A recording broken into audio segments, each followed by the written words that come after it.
Tartu Ülikoolis on võimalik teha nii teadust kui ka praktilist tööd ja me oleme jõudnud nüüd arheoloogide töötuppa. Mida kujutab endast Baltikumi esimene arheokeemia labor? Ühest küljest on see tõepoolest reaalne laboriruum koos oma tõmbekappide, valgete kitliste ja pipettidega. Teisest küljest on tegelikult veel olulisem seal see hulk inimesi, erialane kompetents ja oskused neid spetsiifilisi analüüsimeetodeid muistsele materjalile rakendada. Ja meie siis kõige olulisem ja kõige suurem lemmikteema on mineviku toidukultuur ja tervis. Need on siis need, millega me igapäevaselt tegeleme ja just nimelt näiteks savinõude, aga ka inimese luustike keemiliste analüüside kaudu seda teeme. Arheokeemia labor on suurepärane näide erinevate erialade koostööst. Kui palju sinu töös on humanitaarteadust, kui palju jällegi reaal- ja loodusteadust?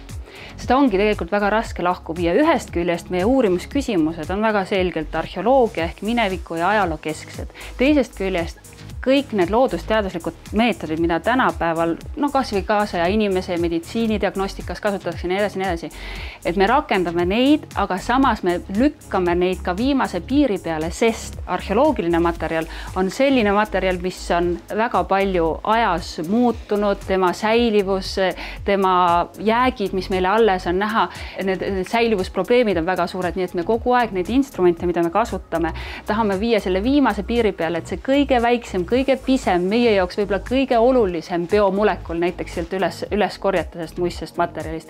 Nii et ma ütleks, et see on mitte niivõrd interdistsiplinaarne, kus me võtame ühe objekti ja erinevaid siis erialasid ja analüüsimeetodeid rakendame, vaid transdistsiplinaarne, ehk siis me püüame ka seda vana objekti uurides arendada edasi ka olemasolevat metoodikat, millest tulevikus võib kellegi teisel ka kaasajal kasu olla. Miks on just Eestis hea arheokeemiat teha ja milline on suund tulevikus?